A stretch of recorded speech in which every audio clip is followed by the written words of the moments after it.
அசுரன் வீர மகேந்திரபுரி என்ற நகரை தலைநகராக வைத்துக் கொண்டிருப்பவன். பொன்மயமான நகரம் அது. நவரத்தினங்களால் இழைத்த அதாவது மாளிகை சூழிகைகளை கொண்டது.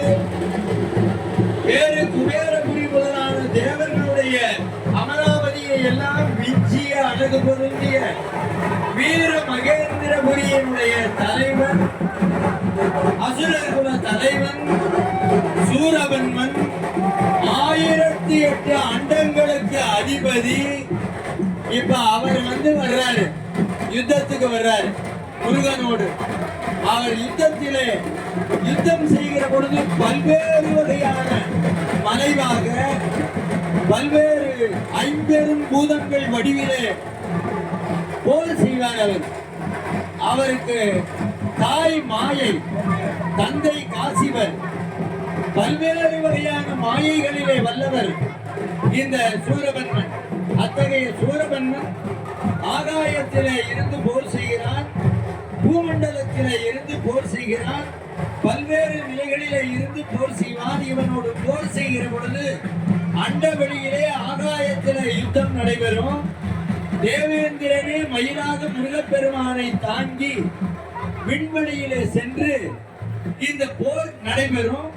அதற்கு பிறகு பல்வேறு மாயைகளிலே தம்மை மறைத்துக் கொண்ட சூரபன்மன் பின்னால முருகப்பெருமான் விஸ்வரூபமாக காட்சி தருவார். அதை பார்த்த உடனே ஞானம் பிறக்கும் சூரபன்மனுக்கு. சூரபன்மன் அழிவதில்லை, மாண்டு போவதில்லை. சூரனுக்கு வதம் கிடையாது. சம்ஹாரம் என்றால் அவர் அழிவதில்லை. அடுத்தபடியாக அவர் மயிலாக சேவலாக மாறி முருகப்பெருமானுக்கு வாகனமாக சேவல் கொடியாக மாறுகிற பெருமை பொருந்திய அசுரன் தான் இந்த சூரபன்மன். நம்முடைய திருநாவுக்கரசர் வெற்றிவேல் முருகனுக்கு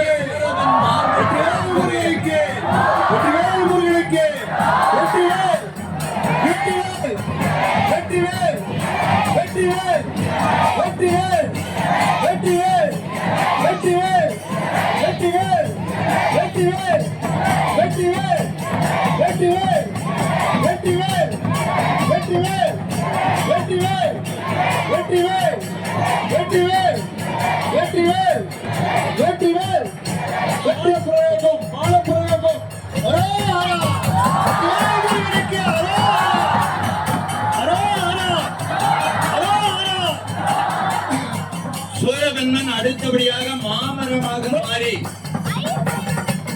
பேரண்ட பெருவெளியையே மறைத்து யுத்தம் செய்கிற நிலையில மாமர வடிவிலே அவர் யுத்த நிலையிலே யுத்தம் செய்வதாக வருகிற குறிப்பு இப்பொழுது மாமர வடிவத்திலே வர்றார். சூரபன்மன்